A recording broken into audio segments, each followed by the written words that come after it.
Welcome, everybody, to the Jim Masters Show Live. It's good to have you with us. I'm your host, Jim Masters. We've got an amazing guest joining us live and direct from Burbank, California, Sue Hurst, an incredible author who had a 50-year search for her birth mother, and she actually found her. She never gave up. She never gave in. Her story is absolutely riveting and incredible, and she joins us again from California. She's written this book, Rock-a-Bye by Baby, which just came out in December, about the 50-year journey to find her mom after searching for 50 years. She found her birth mom. Her birth mom at that time, 85 years old. But the twist to this story is incredibly wild. Sue says in 1946, her pregnant teenage birth mom was forced to hide her pregnancy under her family's shame by leaving New York for Los Angeles. And upon her arrival, she quickly learned that her parents had already made arrangements to put her baby up for adoption. I won't tell you the rest. We're going to bring her right on to our show. It's really an incredible story, and we're so honored to have her here on the show, again, coming from Malibu, California. Thanks to everybody who's commenting right now. We see all the fabulous comments. I'm Jim Masters, your host. We welcome you to the Jim Masters Show Live entertainment lifestyle talk show series, where we're bringing back the lost art of conversation. Don't forget to subscribe to our YouTube channel, which is the one you're watching right now, Jim Masters TV, and click that notification bell so you never miss any of our episodes we do. We've done about 600 plus. You can binge watch them too on our YouTube channel, and give us a thumbs up, like if you enjoy this episode here on our YouTube channel as well, and leave a comment for us on the YouTube channel. We would love that too. Sue Hurst, again, our very special guest, joining us from Burbank, California. Sue, welcome to the Jim Masters Show Live. It's a pleasure to have you here. Hi, Jim. Thank you for having me. Thank you so much. You are very, very welcome. How's your day going, and how's everything doing for you and your family? You know, everything that's been so crazy the last couple of years here. We've all had to adjust in so many different ways. How have you been and your family? Thank God we're all well. Nobody's sick. We've been keeping well. And I have a son in Thailand. They're all well. Thank God. So we've been very blessed. Yes, absolutely. I would say so too. What are some things you've learned, maybe teachable moments, maybe things you've learned about yourself during all of this time? I'm sure you've had a lot of time to write as well. You know what? I was still working on it during the pandemic. And it gave me a lot of extra time since I wasn't really going anywhere. You know what I'm saying? And gave me some more time to do research. I spent a lot of time for this book researching, Jim, going on different websites. I was hungry for information for my birth parents, to get as much information as I could regarding their relationship. And I probably interviewed close to 150 people. And I just went on a lot of websites, classmates.com, whitepages.com, newspapers.com. And because so many of them were in their 85, 90-year range, a lot of them didn't remember my birth mother or father, but they remember bits and pieces. Maybe they knew something about her but not him, but not so much about their relationship, because I wanted to know, were they in love? What was the Yes. relationship like? This was in 1946. And they both were in a very small town in upstate New York. So when she got pregnant, it was like, we got to get her out of here right away. We don't want to bring shame and humiliation to the family. So on the pretense that she was going to visit her older sister in Los Angeles, that's what they told friends and family. So she came out here with her mom. She gave birth to me, and then went back to New York, finished high school, and never talked about it with anybody. She buried that secret so deep. That had to be incredibly painful. I know you talk about it. There's the book there, Yes. Rock-a-Bye by Baby. It had to be, was it painful for you writing this book as well, or was it therapeutic and cathartic? It was a combination. I have to be honest with you. going back to when I first found out I was adopted, how I found out. And that was painful for me because I had an older sister who was also adopted. And we got in an argument one day. I believe I was 9, she was around 15. And all of a sudden, she just blurted out, "You're adopted, and your mom didn't want you." First of all, I didn't even know what the word adopted was. Oh, And my mom was in the other room. So it's like, what are you talking about? Mom's right here. And I really was, my brain just couldn't wrap around what she had told me. So it was very painful. And my mom kind of swept me up. She started walking me outside of the room. And meanwhile, I kind of snickered at my sister because I knew my sister was going to get in trouble for yeah, telling me. And then she outstretched her leg when I was walking down the hallway. I tripped, fell, got knocked out. Anyway, I woke up and my mom tried to explain to me in the best way that she could. There's a lot of women who can have babies that cannot take care of them. yeah. And then there's women who can't have babies. So the women that can have babies but can't take care of them, that's how we adopted you, because this beautiful young girl gave birth to you, but she could not keep you. So Mm, we adopted you, and you're our daughter. So it was still a little hard for me again to understand everything. And my biggest question was, why didn't she want me? Why couldn't she keep me? I mean, I knew she was young, and even at that point in time, Jim, I didn't know how old my birth mother was. My mom just said she was a young girl, so I didn't mm, quite understand. right. And then my dad came home from work, and my dad was a real character. He was a real jokester. So he could see my little heart was broken. Sure. And to kind of cheer me up, he said, "You know what, Susie? We looked at a lot of babies in that place, and they were all ugly. And then we came upon you, and you were the cutest baby of the crowd, so we chose you." And that, of course, made me laugh, and it made it a little easier for me to get through it, you know. Right. But Absolutely. still growing up, it was just, I always kept wondering, is my mom coming back for me? You know, maybe she's somebody famous. Maybe she's working on her career. And because I've got red hair and freckles, Debbie Reynolds, the actress, she was an idol of mine. And I kept thinking, well, maybe Debbie Reynolds is my mom. Right. She's going to come and she's going to rescue me. Even though I had the best parents, Jim, I Yeah. was very blessed. But my sister and I never got along. And once I found out she was adopted too, it was like, great, there's no blood relation. But how come she has to be so mean to me? You know, so Yeah. always had it in the back of my mind. Am I going to find my birth mother? Is she going to knock on the door one day? Or am I going to get a letter in the mail saying, "I'm coming to get you"? And of course, it never happened. But, and then years later, I actually met Debbie Reynolds.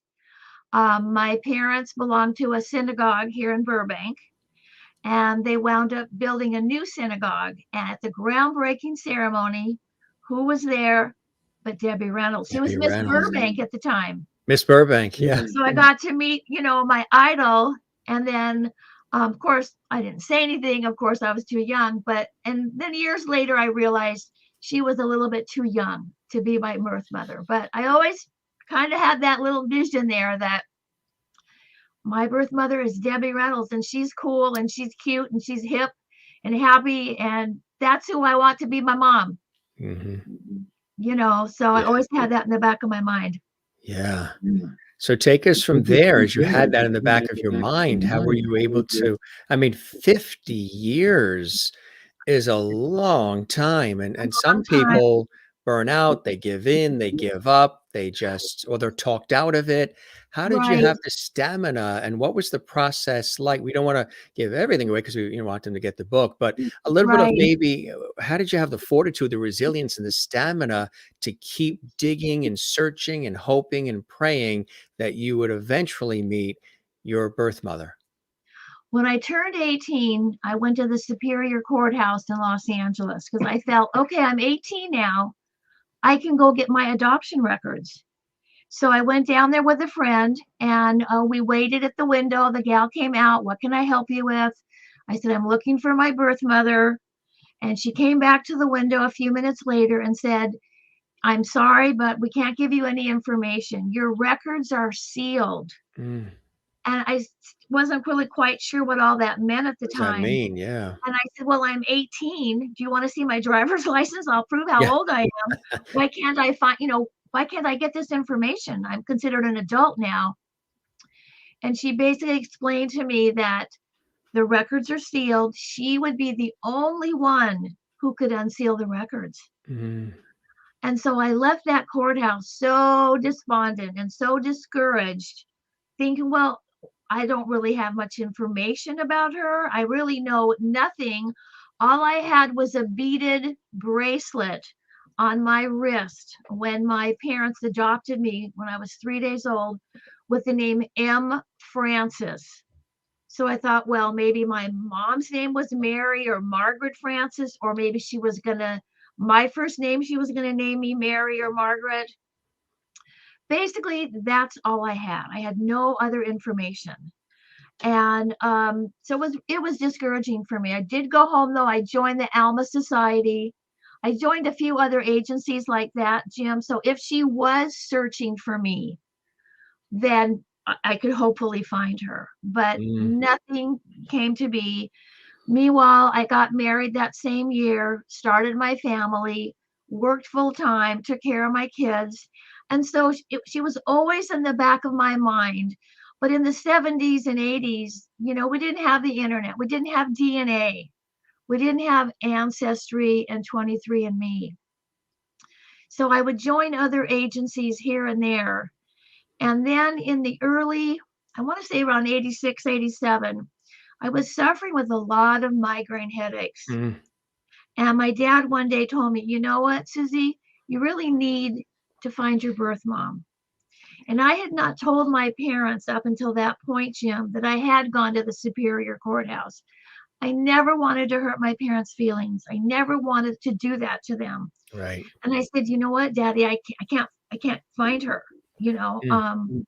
Records are sealed. It goes, well, I know two judges. I'm gonna give them a call. I'm gonna call Bernie and Alan and see if they can help us. And of course, he called them, and they basically told him the same thing. I'm so sorry, but no, only her birth mom can unseal them. So he reached out to the attorney that handled the private adoption. He had since passed away. The records were no longer there. And I said, you know what, Dad, I think it's just a dead end. I'm probably never going to find her.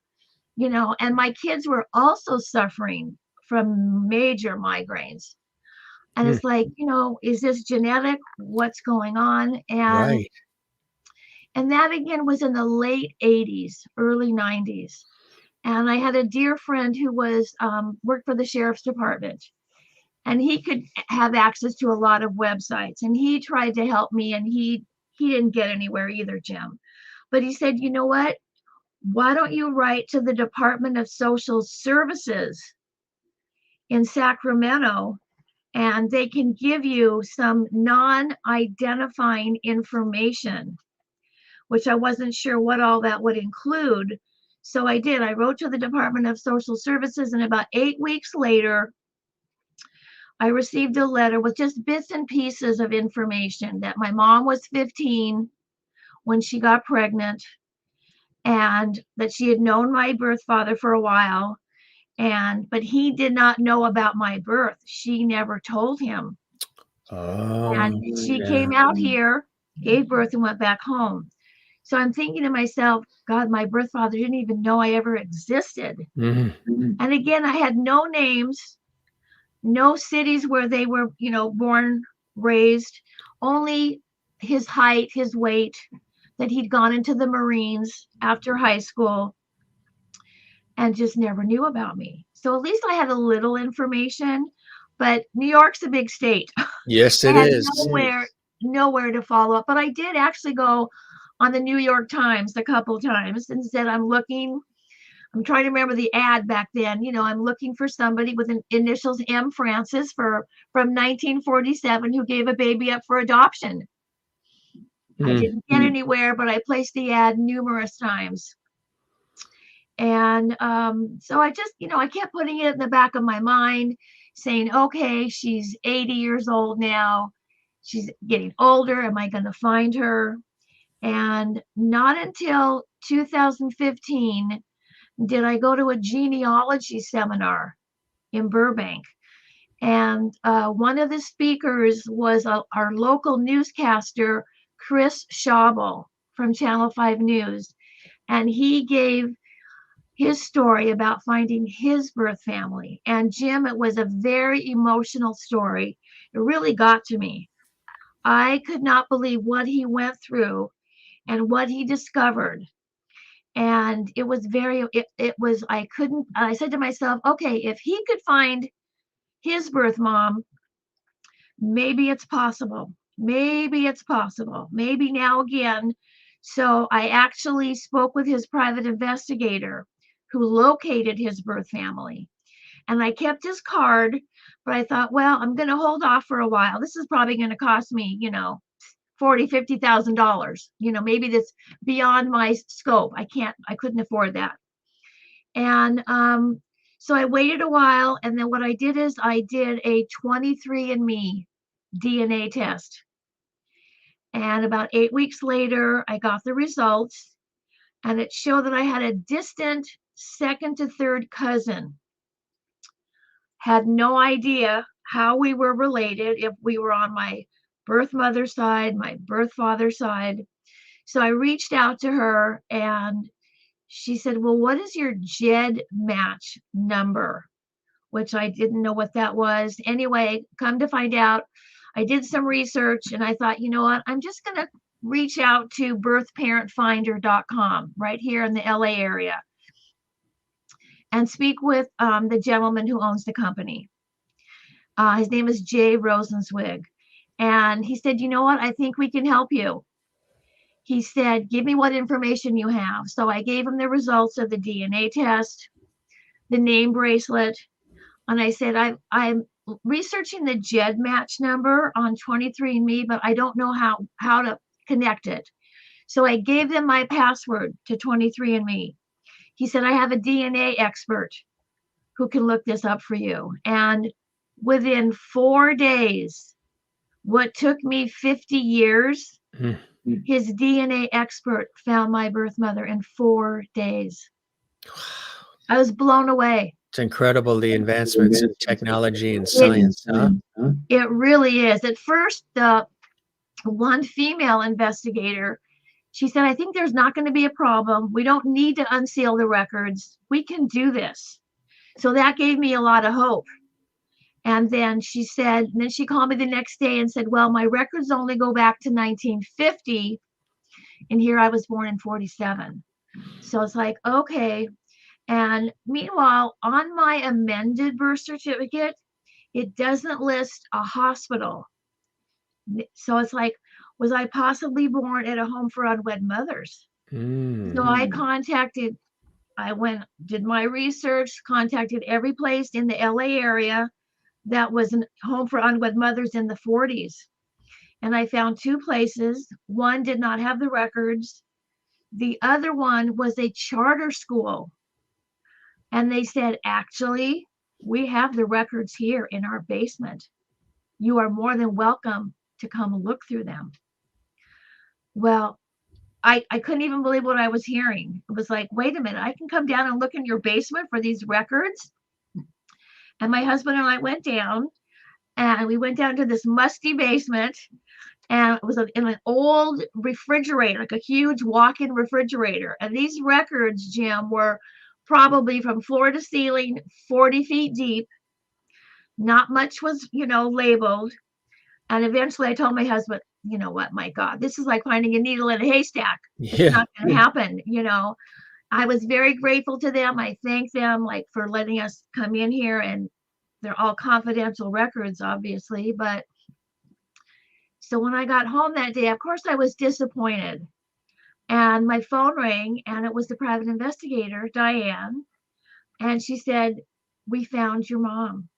And I just about dropped the phone. What was that sensation? What was that feeling like for I you? was I had so many different emotions. I was crying, I was hysterical, I was happy, I was elated.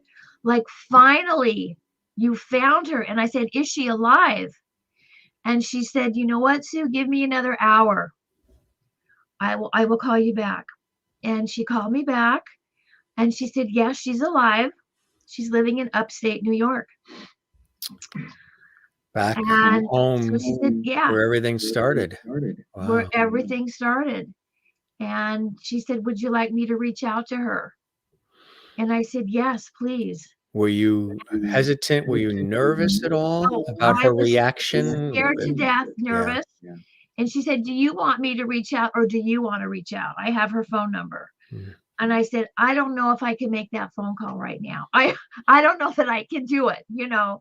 And she called, she had to leave a message and basically just said she was a genealogist and private investigator doing some research on my birth mother's last name. Well, after 2 weeks, we didn't hear anything. So in my mind, I'm trying to be positive and I'm saying, well, maybe she's at her summer home in Florida. Maybe, God forbid, she's in the hospital. So then I reached out and I wrote her a letter, and I did not hear back for about 2 weeks. So the investigator called me back and she said, "I think I found a daughter. Would you like me to reach out to her?" And I said, "Yes, but if she doesn't answer, don't leave a message." Right. And, Yeah. don't Just sort of don't leave a message. right. Exactly. She called and my sister TK answered the phone. I still can't believe when I say the words, my sister TK. And some of the first words out of her mouth after Diane said who she was, what she was doing, and that she felt through DNA that her mother was my birth mother. She said, "We always felt my mom had a secret. Mm. We didn't know what it was. We had no idea, but we always felt our mom had some deep secret." And she said, I welcome the fact that I have a sister." She said, "Let me contact," and she goes, "And you know what? We have another sister." And she said, "But I'm adopted. My birth mother couldn't, my mom couldn't have children." So first she adopted one daughter. And what did she name her, Jim? She named her Sue. And then a couple years later, she adopted TK. And then about a year and a half later, she got pregnant with my sister Kim. So, but my sister Kim and my sister TK are my sisters. And TK always tells me, "You are my sister." So they went and they spoke with their mom. She was very upset, Jim, because they said, This "Mom, did is you get your a letter?" mother. Your birth Yeah, mother was yes. upset. Well, Uh, because, she never told them. She didn't want anybody to know. She's a very religious woman. what before we talk about that linchpin moment, over those 50 years, did you feel unloved, abandoned? Why did she not come searching for you? Why was it not the reverse? Maybe once she got on her feet or time went on, or maybe regret, remorse, missing, wondering, what did my daughter turn out to be like? Who is she? Was there, I would imagine you were wrestling with that as to why you're doing all the searching, but she's not searching for you. How did you handle that emotional, deep part of Yeah, that this? was it was very hard. I had a lot of up and down emotions. Like, I want to know so badly. I want to know why. And were you in love? Did you know my father? Did you love my father? What were the circumstances? And again, why is she not looking for me? Did she not tell anybody? Does she have her own family and she doesn't need me in her life? And that's, I again, I wrestled with all of those emotions. And I did keep that from people. I didn't share that with them. I really didn't, because it was hard for me. It was a struggle. And I never told mom and dad, never, because again, I had amazing parents. And, But yeah, it was very difficult for me. So when I found out she did not want to meet me, she told the girls, yes, I will admit I gave up a baby for adoption. I never want to talk about it again. So in my mind, I'm thinking, well, this was a very painful time for her. She had in the 40s, 46, you did what your parents told you. You had no choice. Right. You know what? This is the way it is. She came from a good family. Her grandparents were wealthy, and it's like they were well known in the community. And you're not going to bring any shame to this family. You know what? And you're going away, and that's all there is to it. And I think because she buried that secret so deeply that when she received my letter, I can't even imagine what was going through her mind. Even though I was devastated, but when I wrote the letter, I was elated and so excited and said, I will get on the next plane to New York. I would love to meet you. I really basically, Jim, wanted to give her a hug, say thank you for giving me life. I've had an amazing life, but I had to respect her wishes, no matter how difficult it was for me. And trust me, it was hard. It was Were hard. you mad at her at all? Excuse me. Were you mad at her? I was disappointed. I was hurt. Mad. I guess all those emotions come into play. I was really hurt because I had built her up on such a pedestal. And it's like, you know what? I'm a nice person. Yeah. And you know what? I didn't know if maybe she thought I wanted something from her. That's not why I wanted to meet her. I wanted to explain to her, you know what? I've had an amazing life, and it's because of you. It's because you gave birth to me, and I want to thank you. And that was basically it. And it was very difficult. And her daughters could not have been more apologetic. And they were heartbroken for me, Did you ever even get though the answer as far as why she didn't tell your father that there was a child?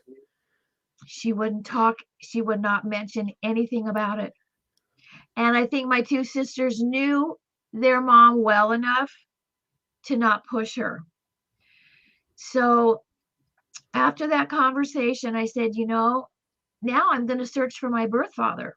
Yes. I had no information.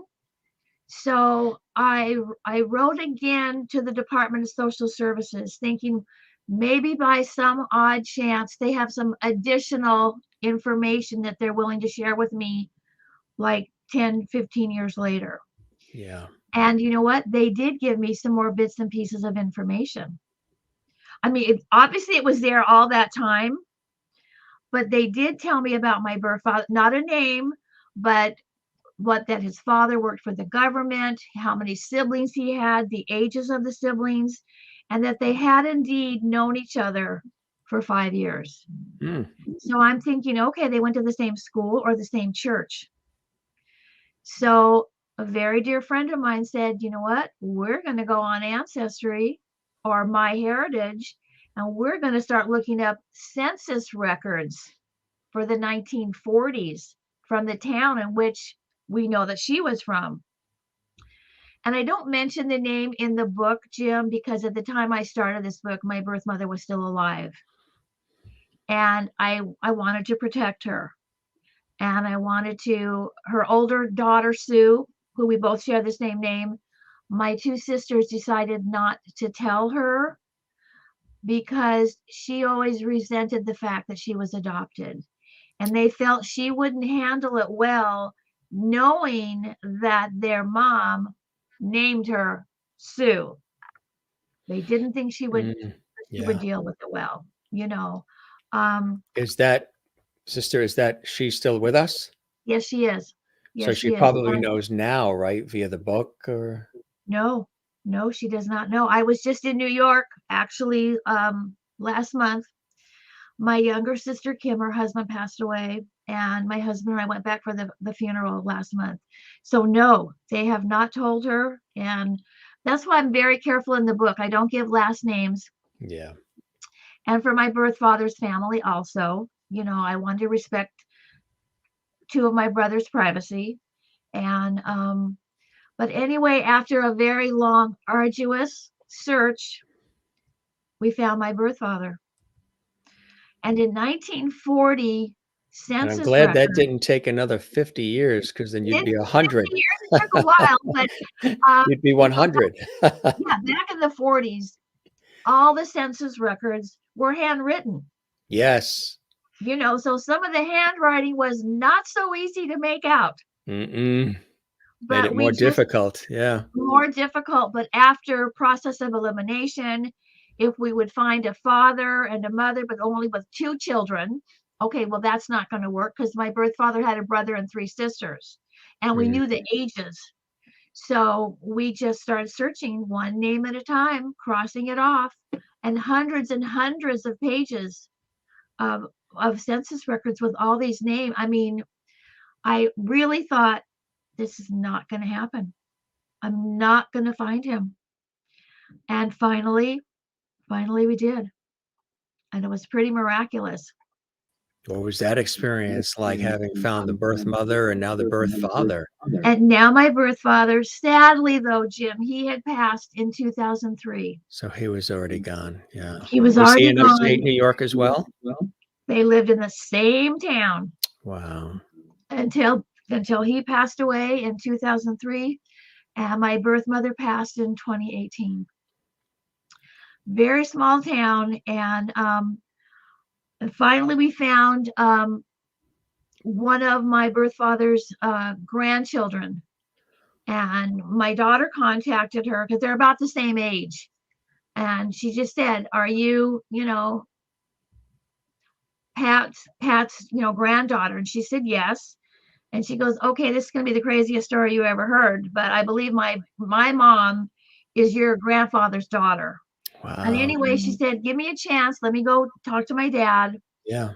And he didn't want to know me. He He said, didn't. so many years, it's been so many years, but talk to my sister. And what is my sister's name on my father's side, Jim? Susan.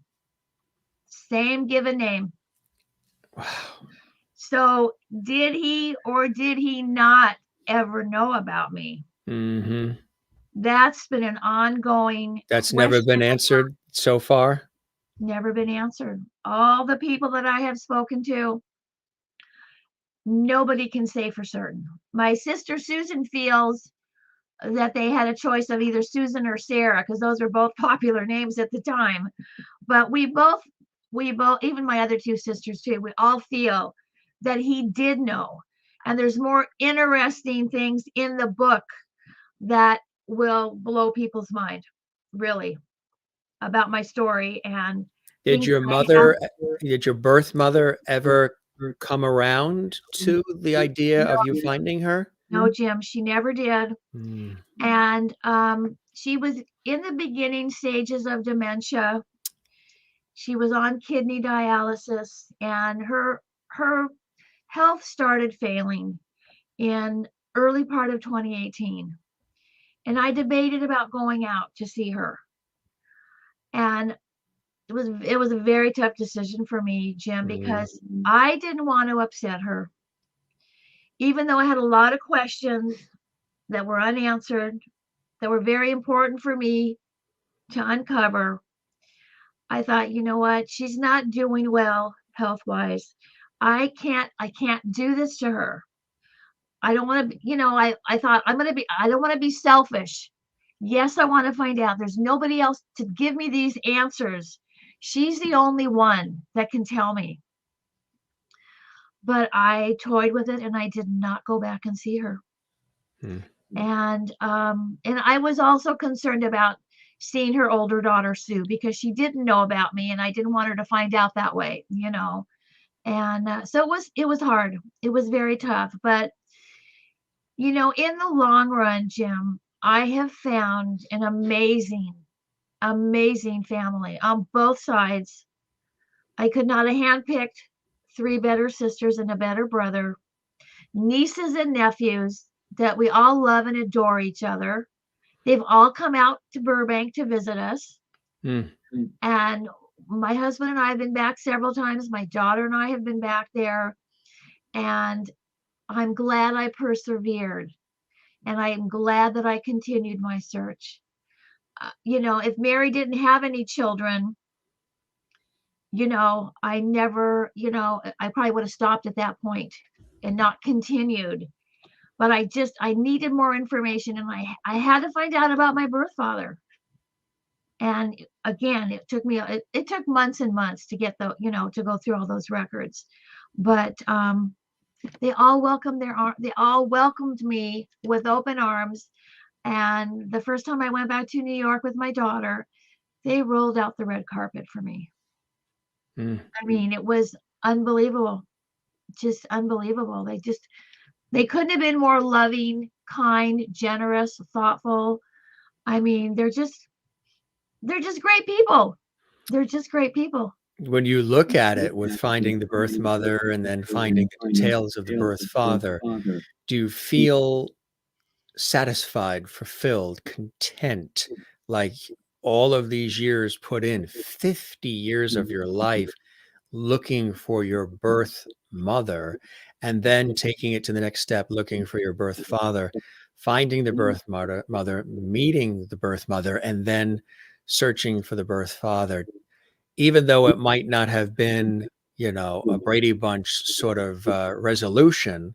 Do you Right. feel a sense of solace, relief from just knowing they, especially your mother, of course, saw you, knew you existed, saw you now, you saw her. It might not have been, again, one of those Hollywood moments, but at the same time, she, I'm sure when she passed, um, probably thought of you. I mean, knew that you were there, Right. I you mean, yeah, know? she It's knew. a Yeah, it's a beautiful my thing. sister. Yeah, my sister. Toward the end, they did talk about her to me. They talked to her about me, and at one point, my sister Kim said, "You know what, Mom? She's a really nice lady, and you'd really love her if you would just give her a chance." And she goes, "Well, okay, maybe I'll write her a letter." But this is right before her health really started to deteriorate. So I think at some point she might have come around. And again, I had to honor the privacy, and I had to honor her wishes. And again, I'm so glad that I found her, found my birth father's family, continued my search, and persevered. And when I was back in New York the first time with my daughter, my cousin Connie had a big get together for my daughter and I and the family. And at one point, she raised a glass and she said, "Let's make a toast to Susie." She said, "Thank you for your perseverance, your time, your energy, your love. Thank you for searching for us for 50 years, because you and Tracy are the best part of our family." Wow. So there was a lot of tears at that dinner, Oh, yeah. a lot of tears. And again, we're all so close. And it's just the hardest thing for me is that they all live in New York. It's not right around the corner, but we call, we text, we send birthday cards and Christmas gifts, and we all just have the best time when we're together, and we laugh, and it's like we've known each other our whole life. How about your own, like your immediate family, your own family? Are there children? Yes, So I do have. they Yeah. feel like in a Oh, way they have two sets of grandparents, two sets of grandmothers and fathers at all? Or how do they feel about all of it? they could not be happier for me. I have two wonderful children, and my husband Bob has two children from his previous marriage, but I call them my children. They all are so happy for me. In fact, my son Jason, who lives in Thailand, my one sister TK's daughter and her husband, right after I met them, her daughter and husband went to Thailand and hooked up with my son for dinner and just had the best time. My son said, "Mom, we closed down the restaurant." it was like I'd known them my whole life. So, and my kids were very close to my parents, very close to my parents. And so they could not be more proud that I continued this search, and more proud that I have written this book to tell my story. And the biggest thing, Jim, is for me, if I can help one person to find a birth parent, or a birth parent looking for a child maybe they gave up for adoption, by the things that I have done and all the research that I have done. Most important thing is, if somebody's searching, they need to do the DNA test. And I actually did not just Ancestry, but also 23andMe, because some people will do one or the other. And then maybe if you only do one, you may not find a match. But at least if you do both, you close that gap. And without birthparentfinder.com, I never would have found my birth mother. Without that investigative team for 4 days, I cannot praise them enough. I mean, the owner is amazing. And actually, I did an interview with him about a month ago, and I had a book signing. My daughter had a book signing for me in Malibu, Oh, that's and he nice. came. And so again, if there's one person I can help, this is what I did. And you have to be prepared to get your heart broken. Mm. It's not easy, but you have to be able to move on, because if I had stopped, I would not have found these wonderful siblings and nieces and nephews. It would not have happened for me. And I've just expanded my family. And Yeah. I have a wonderful immediate family, and now I have a huge expanded family. How did your adopted parents respond to you finding your birth mother and then learning about your birth father? Were they supportive? Were they happy? Did they feel you might be, I would imagine, inside, whether they mentioned it or not, maybe they felt, oh no, we may lose her. She may meet her mother or meet her father. They'll fall in love and she'll want to Yeah. be with them, or they'll convince and persuade her to be with them, and we will lose this daughter of ours who we love so much. What was the reaction once you found the information on your birth father and actually met your birth mother from the adoptive parents? How did they feel about it? Well, my adopted parents, like I said, they encouraged me in the early 90s. But then my dad passed away in 2001, my mom in 2008, but they had encouraged me. And I think they were secure enough in our relationship that they had no insecurities about it. And again, I did wait until after mom passed away before I really got into my search, and really threw myself into it, because again, I never wanted to hurt my parents. But no, they really encouraged me, because they said, you have that right, we want you to find her, and maybe you do have a sister or brother out there. And growing up, I always wanted a nice brother and sister, since I didn't have a nice sister. So Right. no, they were very, you know what, they were very, very supportive. They couldn't have been better about it. And I wish they were here now, so that they could meet, my sisters and brother. Yeah. So sorry, little emotional, but they couldn't have been happier. They would not have been happier for me. You really are a sweetheart of a person. Oh, Yeah. thank you. Yeah. And I'm so happy that you got a chance to, in a way, put this at rest to the best of your ability. Did you find there was a physical resemblance to your mother and to your father through what you learned and what you saw? Well, when people get the book, God willing, people are going to buy this amazing book.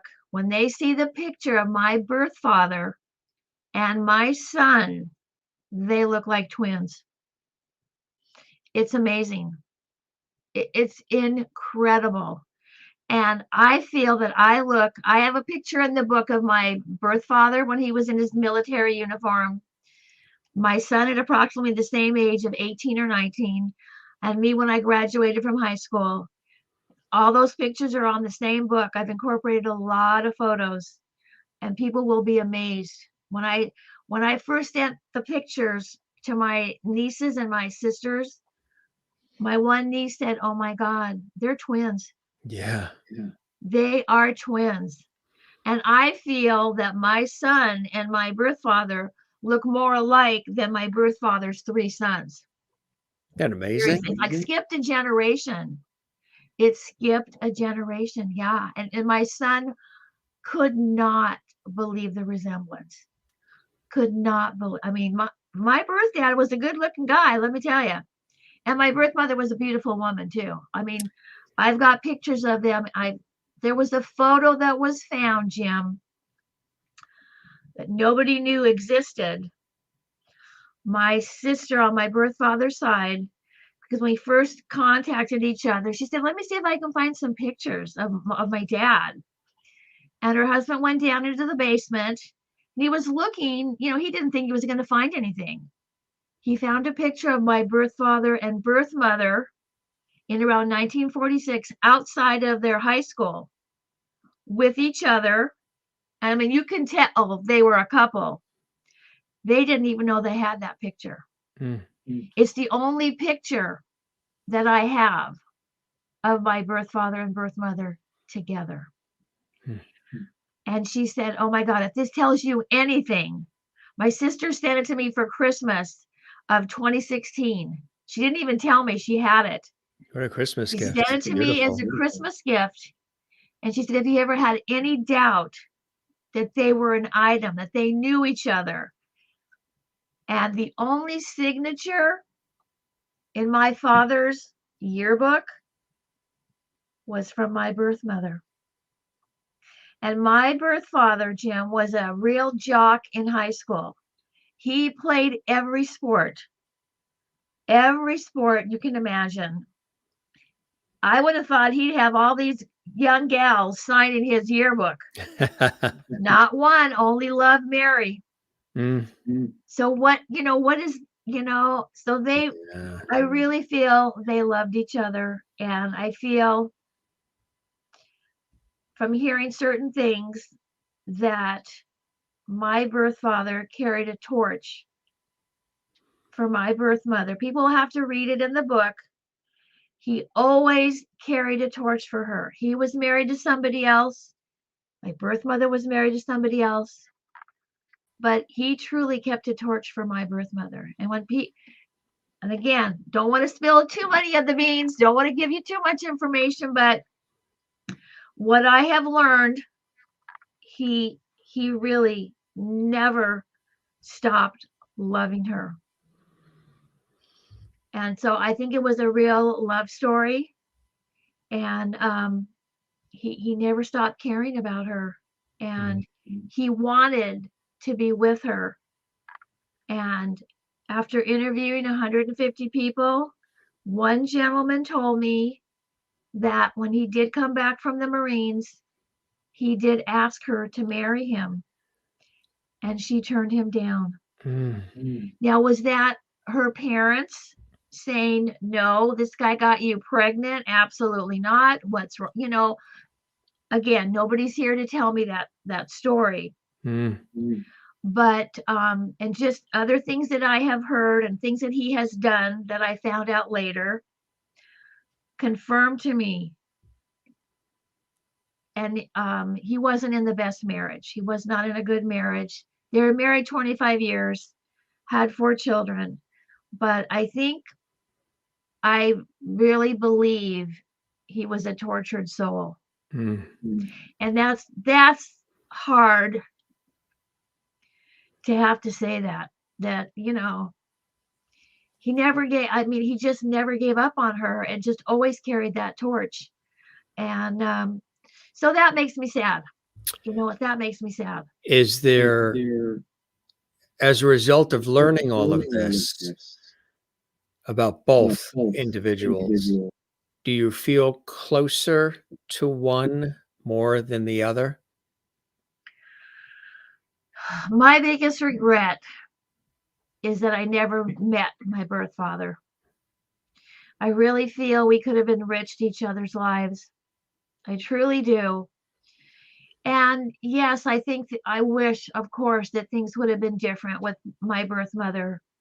But I feel maybe one of the reasons that she didn't want to meet is that she was afraid maybe some of her friends would find out, that she had given up a child for adoption and maybe would look upon her differently. I mean, things are different today, Different world, but yeah. old school, you know what I mean? Very old school. Yeah. And I think that she just, Mm. like I said, and she was also upset. She told her daughters that she felt I got her records unsealed because she told them, they told me she would never find out.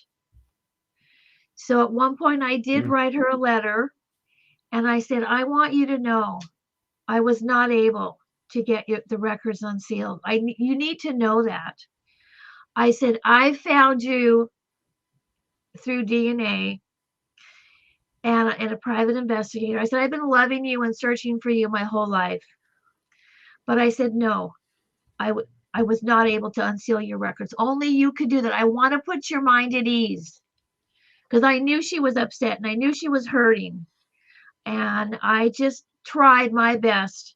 And I said, if you could just share some medical history with me, because I have some medical issues and so do both of my children. And she did. She was she was kind. She wrote me back and, told me about her heart, her kidney dialysis.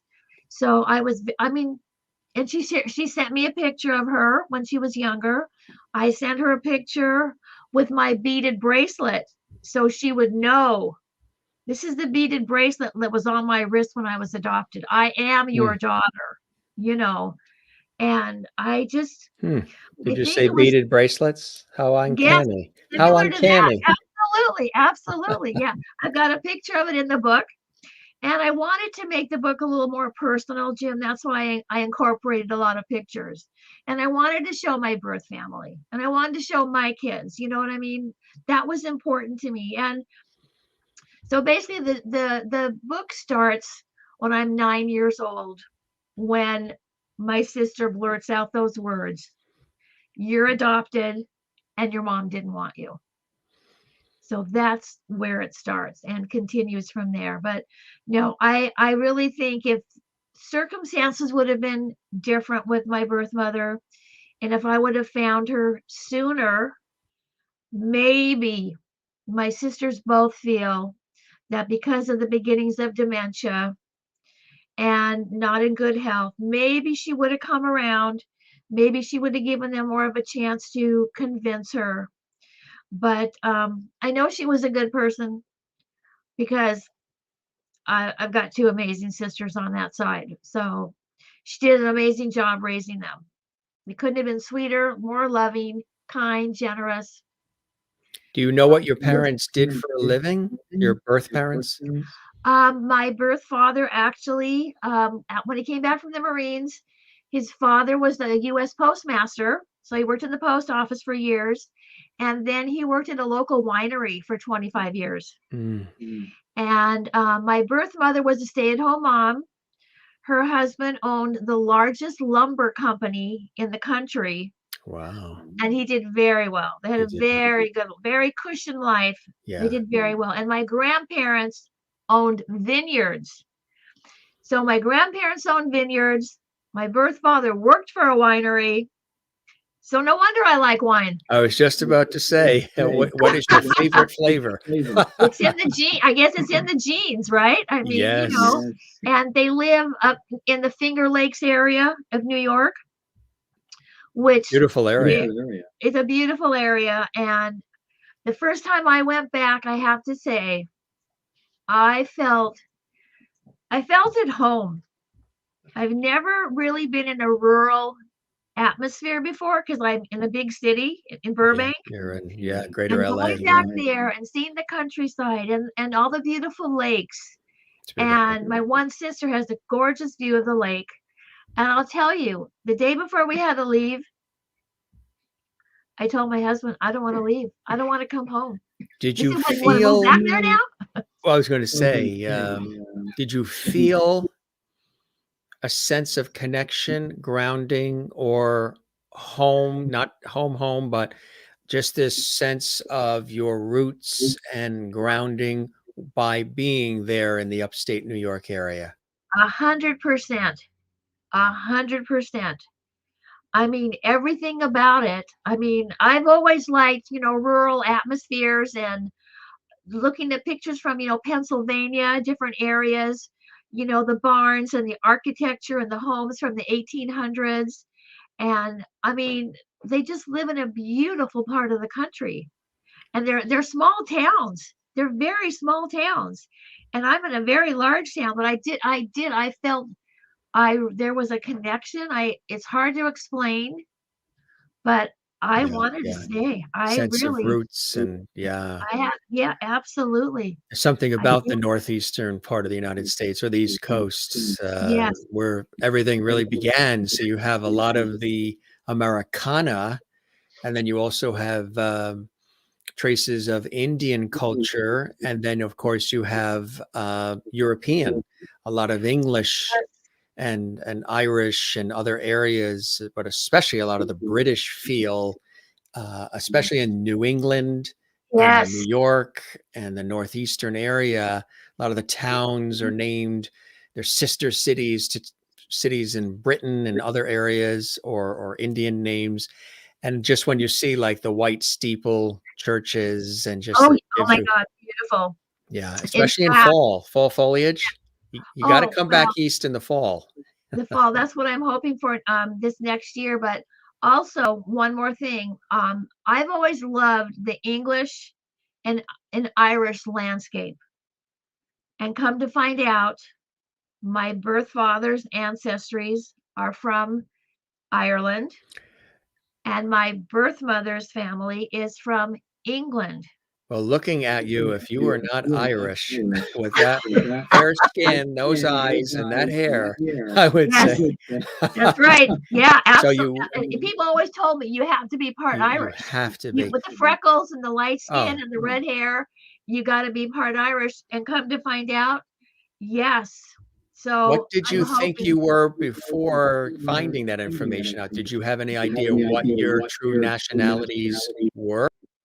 I just felt Irish. I just something because of the hair color and the freckles, and I always felt I had to be part Irish, And like I said, I've always loved England and the countryside, and The my goal whole, is yeah. hopefully to get back there So this you've next been. year. Yes, I want Yeah. to travel back. I want to walk on the land that my ancestors walked on. Yes, you've got to go to the Cliffs of Moher in Ireland. It's so Yes. many, Ireland, England, Scotland. Very, very beautiful. And yeah, Absolutely. That's one of my it's on my bucket list. That's on my bucket list. that's Seriously. fantastic. Yeah, Yeah. that's amazing. So, what are you hoping people get out of reading the book? Some might find it for an entertaining value, of course, but deeper than that, cutting deeper than that, when writing it, I'm sure you're going through a lot of different emotions, and it was sort of therapeutic. Yes. So, how did you also know how to put the period on the last sentence? How did you know when you were comfortable to say the book is done? Well, I'll tell you, I wrote and rewrote a lot of chapters over and over. I'd read them. I go, nope, I don't like how that sounds. I mean, I did so many rewrites. And then finally I just said, you know what? I think I got this. I think I got everything that I wanted and needed to say, and to let people know about my journey, the ups and downs, and how well worth it was.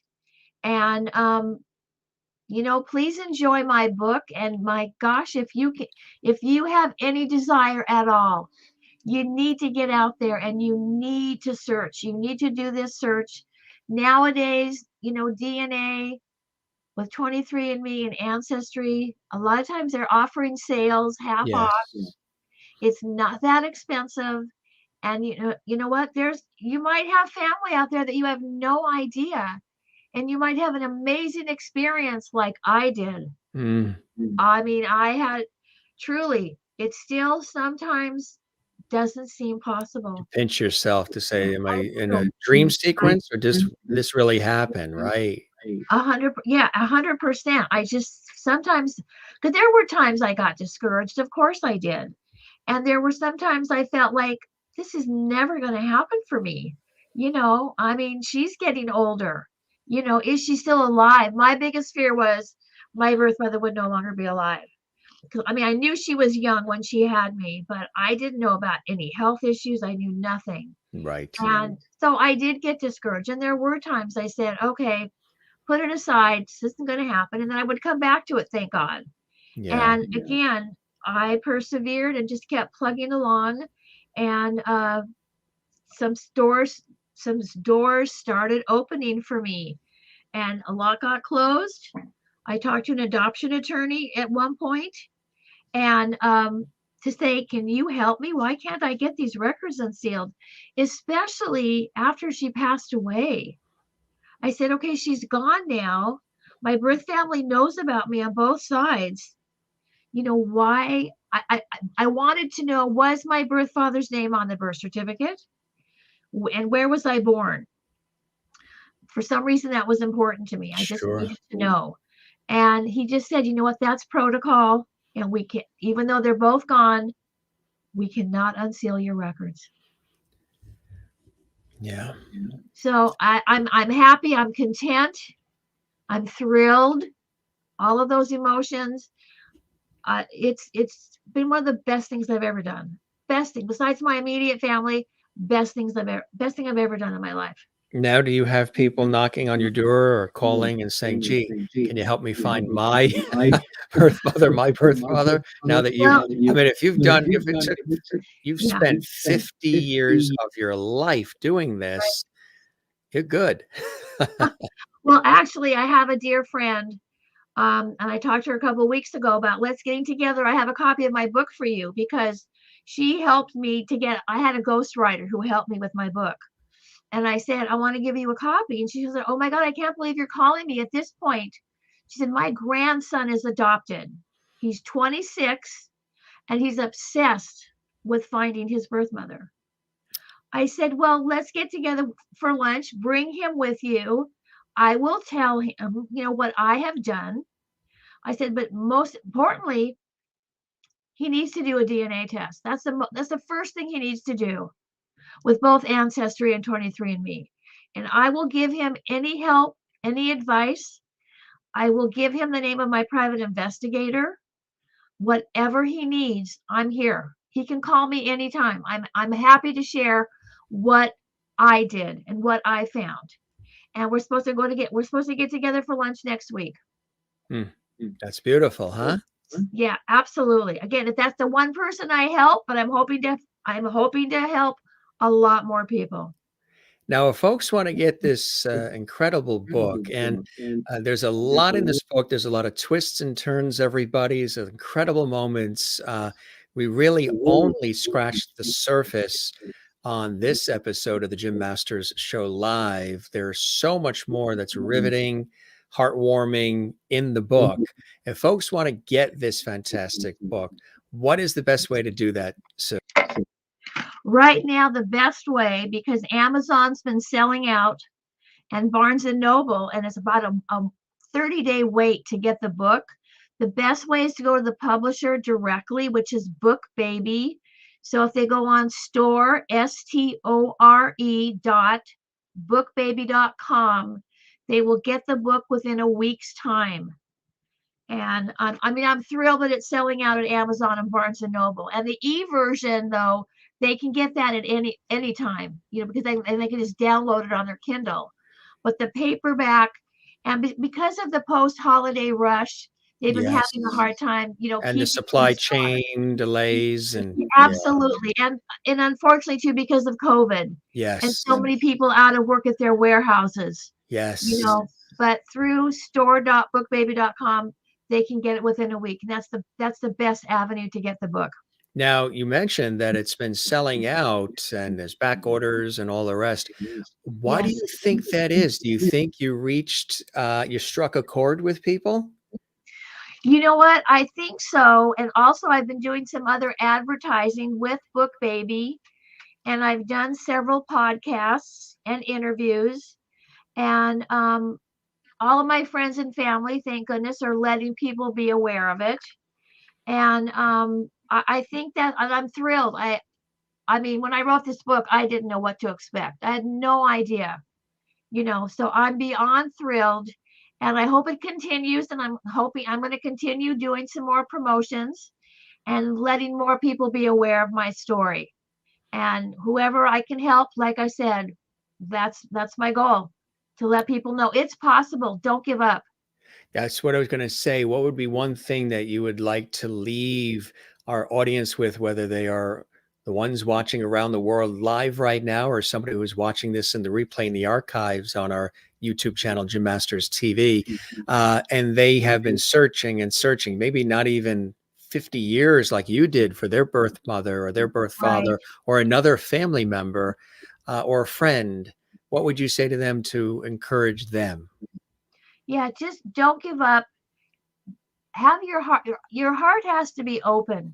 You have to have an open heart, and you have to know that somebody might reject you, but you have to continue to persevere and do your due diligence, do your research. Whatever information you can get. That's why I went on all those websites and Yes. joined them and looked. That's how I found the people that went to school with my birth father and my birth mother, people that worked with my birth father for 25 years. He got several medals, working there. And so I went on newspapers.com, looked up research when he would receive awards, and they listed everybody else's name that got a 20-year award or 25-year. I wrote down everybody's name. Somebody there had to know my birth father, Right. And classmates.com, I joined it as if I was my birth father, and got a lot of names and wrote down everybody's name in his yearbook and in my birth mother's yearbook and contacted all of those people. And you know what? I hit a lot of roadblocks. Sure. Everybody was lovely, though. Everybody that I did talk to couldn't have been nicer. And some of them said, I'm so sorry, I don't have any information for you. But I mean, I just kept knocking one name off, the next name, go to the next name. And it's amazing what you can find on newspapers.com. Hmm. If you type in a city and the person's first and last name, I was amazed. I found articles from the 1940s when my birth father was in the Boy Scouts with my birth mother's husband. They were friends from elementary school. So they Amazing. knew each other. They knew each other. I would not have known that. Hmm. I mean, they worked together at the post office for a while. I mean, it was just kind of crazy. I would never have known that because there was nobody alive that still knew that. Isn't that incredible? So, I mean, all of those websites that are available, I mean, people have to be willing to join them and pay like a 6-month membership. It's not that expensive. I joined each of those websites in Ancestry, and I've been a member for over 5 years now. And And worth it. Totally worth that's it. totally worth it because look what I found. Look, I found my birth father without even having a name. And more family that comes with all of that. And I mean, my beautiful nieces and nephews. I mean, yeah, I met my one niece, Jim, the first time I went back to New York, and she looked at me and her mom, and she said, "Oh my gosh, you guys have the same mannerisms. I cannot even believe it." And the next day, she says to me, "You know what, Aunt Susie? You are my favorite aunt." I only knew her 24 hours, Jim. So if you don't think that warmed my heart, Absolutely. Welcome I to the mean, family. Yeah. yeah, and again, they're all lovely and have a great sense of humor. That's very important. Yes, absolutely. Terry Ann says, have to get this book, respectfully like the title of the book and the illustration on the cover. Sue, you're a blessing to others. Oh, And Jane watching in Sweden says, thank you for sharing your story, Sue. And all of these great comments that have come in throughout our lovely. conversation from our Jim Masters Show Lovity audience. Thanks for everybody chatting live. If you ever want to chat live, make sure you're subscribed to our YouTube channel, Jim Masters TV.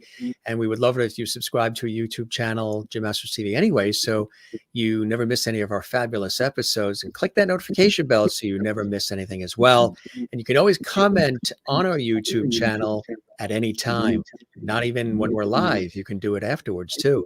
Sherry Larson in Kansas says, wow, what an amazing story, Sue. Happy for you. So glad you found your siblings. Thank you so much for sharing your story. Kathleen in New York City, thank you for sharing your story with us, Sue. Terry Ann says, Sue, I'm so happy that through all your hard work, this emotional journey has given many blessings in return. Really, really beautiful. Jen Barry in You. Pennsylvania. Sue, thank you for sharing such a personal, true story with us. May you have continuous love and peace Oh, in your heart. Joan Sandow, thank you for sharing your story, Sue. Jane in Sweden, what a fascinating life story. Wow. Merlin in Canada, kudos to you for, of course, for all of the resilience and finding the information that you needed. Really good stuff. This is wonderful. This was a pleasure.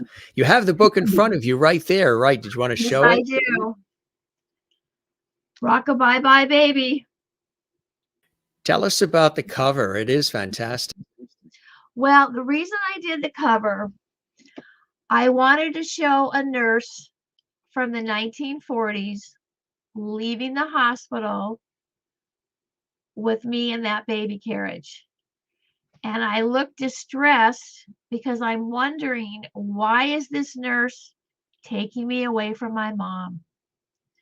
That's the image I wanted to capture. People would look at this and say, wait a minute, what's wrong with that baby in that carriage? She doesn't look very happy. So that's the image I wanted to portray, that I'm being taken away from my birth mom and I'm on my way to my adopted parents, but I don't know where I'm going. And so that's why I look distressed. And Mm. that's the image that I wanted. And I think the illustrator did an amazing job. I was very happy with the way it came out. That's absolutely fantastic. Thank you. Beautiful, beautiful. Congratulations on it, Sue. Really, congratulations on it. And thanks so much for spending all of this time with us here on the show and opening up and being so real and authentic. Again, there you can go store.bookbaby.com to find the book as well. And really a very encouraging and empowering and inspiring conversation. Some of the best kinds that we have here on the Jim Masters Show Live. Spread the word about our show, and I hope that you'll come back at some point. And I wish you continued blessings and joy in your life. And I hope that people get the book and they're inspired as well. And I hope also the show met whatever expectations you had, and you enjoyed the time with me as much as I certainly have with you, Sue. Thank you so much, Jim. And thank you to all your viewers and all your lovely words. It means a lot. It truly means a lot to me. Really, it warms my heart. It truly warms my heart. And thank you. Thank you, Jim. It's been lovely talking to you. Oh, to you as well. The pleasure was all mine. And as I always say to the guests, we'll keep the porch light on for you. You said initially, was it the law firm? Was it Bernie and Allen that you had reached out to initially? I think you were saying. Well, you know what? Back then, I don't even remember the name of the law firm, but they're no longer in existence. But the attorney who had handled my adoption had since passed away. And it had been so many years at that point, they no longer had the records.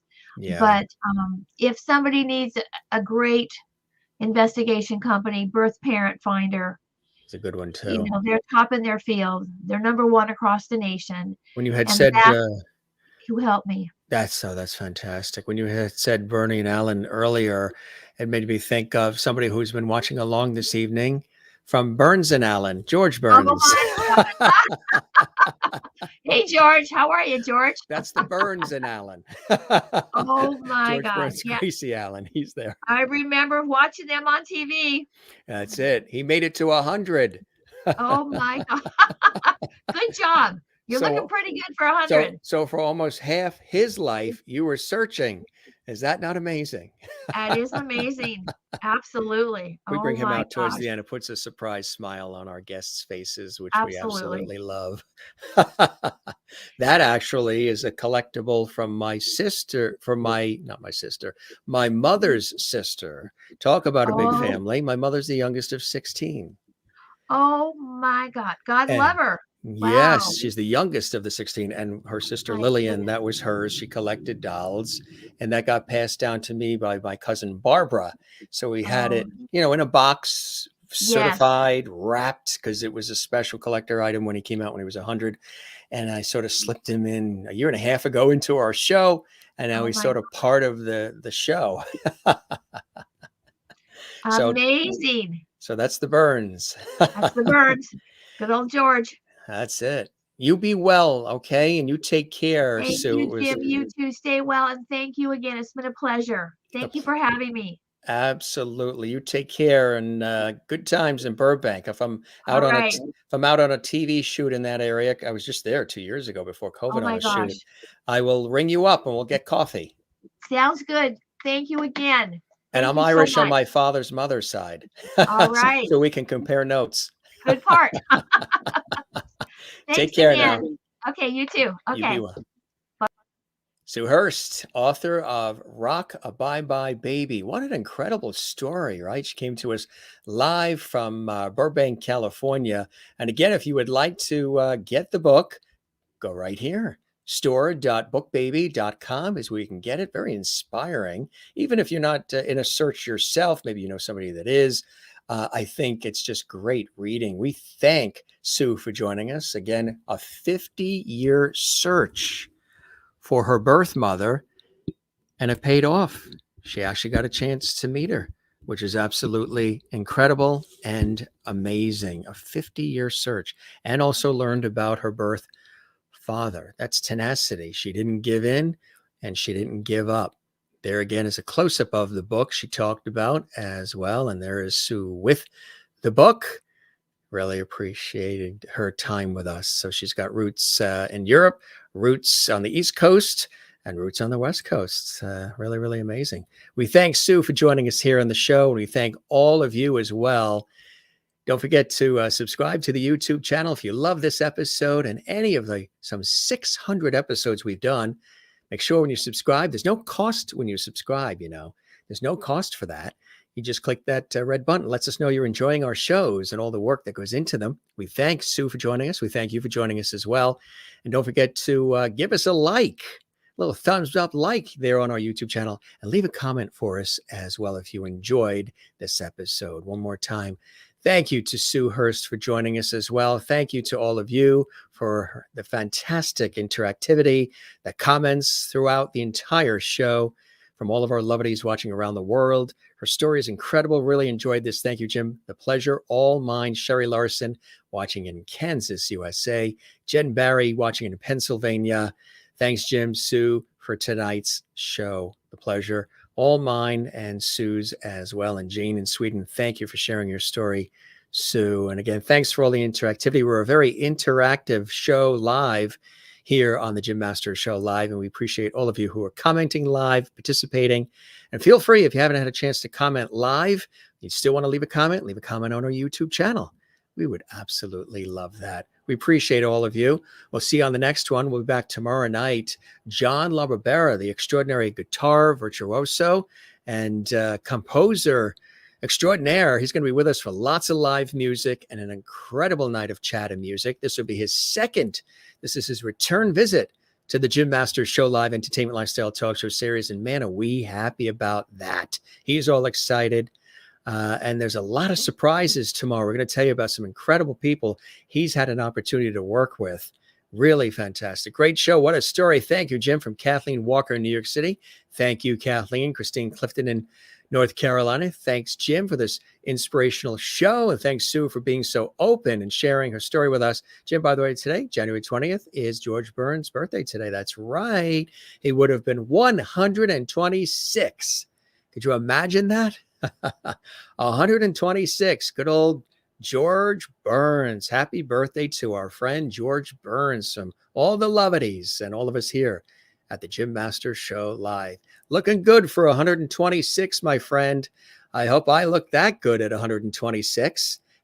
You're a little stiff, but but you're always here every night with us with your cigar in tow and your hanky. Happy birthday, George Burns. 126 in spirit, of course. Kathleen, thank you for joining us as well. Jane says this has been a really interesting show. Thank you, Sue and Jim. Thank you as well. And everybody, whether you commented live or you just watched, you sit back, you watch and enjoy. You're welcome to do all of that as long as you're here with all of us. We appreciate you guys being here. Continue to share the levity. Spread the word about this show. We're not just an interview show. We do interviews. We have great conversations, entertainment. It's an entertainment lifestyle talk variety show, something for everyone. And if you look at all of our episodes, every episode is something different topics, different themes, different guests, different interactivity, different conversation.